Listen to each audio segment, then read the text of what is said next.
Hi guys, Greg Peterson here on WGAN, and of course online at craigpeterson.com. We were talking before the break a little bit about the post-COVID-19 world, and I started talking about the gig economy and what it really is. What does it really mean to us? And I was just talking about a website called Fiverr.com, which kind of defined the whole gig economy for a while, frankly, for a number of years. And now there's more sites out there as well, but really Fiverr is the place to go online. So they have things like design a logo, customize your WordPress website, doing voiceover, whiteboard work for people, SEO, which is search engine optimization, illustration, translation, data entry. Those are kind of their top categories. And you can go there, you can find what people are doing, what they're offering, what's the best thing for you, for your business, what might you want to consider.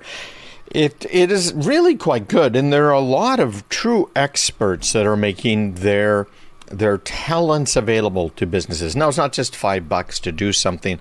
Some of these are a lot more expensive, and some that go by hourly basis. And I've used a number of other websites in the past in order to get people, to hire people to do things.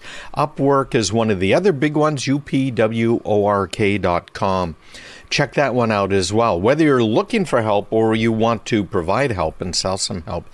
But Upwork.com is another good one that I've used. And in both cases, I can go and post something and say, hey, this is what I'm interested in having done, and people will bid on it for you. Now, a little inside tip here you might not be aware of, and that is, if you want people to bid on it, they have to be aware of it. And the only way they're going to be aware of it usually is if you reach out to them. So you have to do a bunch of studying and research in advance so that you know who looks like they might fit for you, and then you have to send them an invite directly. Because most of these people, especially the good ones, are not sitting there just waiting for a general query to come in. Hey, I need somebody to do a logo. You know, they don't pay attention to that because they are in demand. So you have to find the people that you want to do, for instance, your logo, whatever the work is. So you'll go online, you'll look around, you'll look at the samples they've posted, you'll find a few people. And I found usually in order to find somebody that's good, I have to reach out to as many as 50 people on these websites to get the attention of somebody I really want. So if you are top rated, it's phenomenal. And they have ratings, like at Upwork, they have really great ratings and stuff for who some of the better people are, and it really helps you with your decision. So when we're talking about the future, it's not just telecommuting.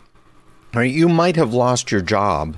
So what do you do now? I know, for instance, one of our listeners here, Linda, she reached out to me, and I helped her with some, or actually one of my techs helped her out with some of the problems she was having because she has lost her business, actually, I think it was. And she's trying to start another one by doing website evaluation. You know, that's a perfect opportunity for somebody to go to Fiverr or Upwork and see if they can't dig up a little bit of work as well. Now, when you're first starting out, you're going to have to look at those main feeds, and you're going to have to comb through them and approach people, and you probably have to do stuff for really cheap until you develop a reputation, because you have to have people giving you those 5-star reviews. But it's going to take a little bit of time. Now, one of the big questions that comes up is payroll taxes. And when we're talking about the gig economy, the IRS has a set of standards that are in place that help you evaluate whether someone should be treated as a contractor or if they should be treated as an employee. And there's quite a bit of IRS case law, if you want to call it that, IRS rules and regulations that have come out of the IRS courts that are paid by the IRS, and judges work for the IRS, and they get to decide what's right or wrong with you, right? But there have been a lot of cases that say, hey, listen, here's where the line is drawn. between a contractor that you can pay 1099 and somebody who's W-2. And that line that we're talking about is not just, hey, they're working at home. Yeah, they're working from home. Well, do you supervise them? Do you give them the work that needs to be done? Are you setting deadlines? Are you telling them what equipment or software to use? You need to talk to your attorneys / your accountant to figure out what all of those rules are and how they apply to you. But this adds yet another little twist to it. It's one thing if you have just this limited task and you hire them once to do the task. Like, okay, I need a logo designed, or I need to have this changed on my website, or whatever it might be. And that's all well and good, and that probably fits the contractor definition. Probably don't even have to 1099 them if you're using one of these sites like Fiverr or Upwork, because they're going to take care of it for you. Some of these sites will do tax withholdings for people, and there's a lot of things they'll do. But where they are living also now will affect your payroll taxes. So let's say that you're going to keep people on as employees and your business is in New Hampshire, but they're living, or let's switch it around here because it doesn't work for New Hampshire, right? But let's say they're living in a different state with a different tax jurisdiction. And your business is in a state that has income tax provisions.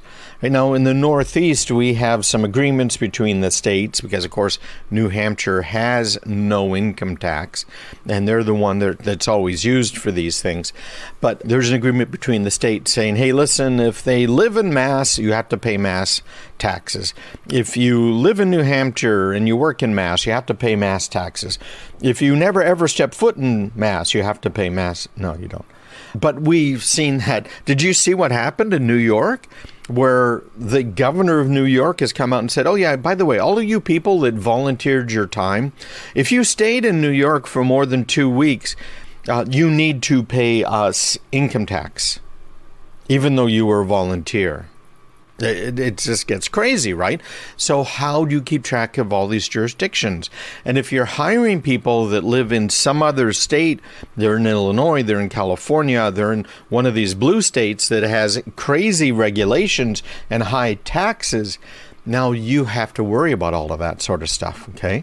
It is really going to be difficult. The employee's home is in Atlanta.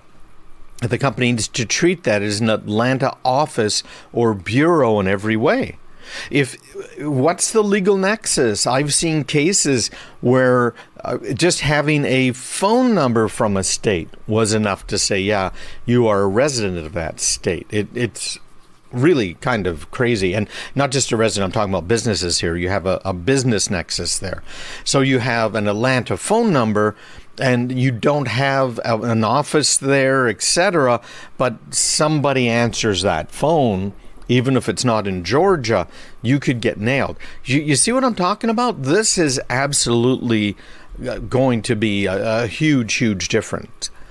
Corporate telecommuting is going to just drive us all crazy, frankly. And in some states, you have not just the state tax, but you have a county tax, you have a city tax, all kinds of different local taxes at different percentages.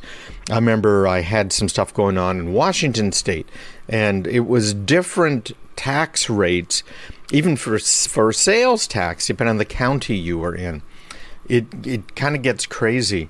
So you're going to have to change their tax status if they're doing 100% of their work in that other jurisdiction. And I think that's going to end up being a problem for a lot of people. So keep an eye on that one as well. Ultimately, this is going to lead to, I think, nothing but confusion. Anyways, we'll move on to another topic when we get back. Enough about all of the taxes and things you're going to have to worry about with people working from home. But boy, there are a lot. No time to let your guard down, because corona fraud is a huge threat. And so we'll talk about what those real world threats are. So stick around. We'll be right back. You're listening to Craig Peterson on WGAN online, craigpeterson.com.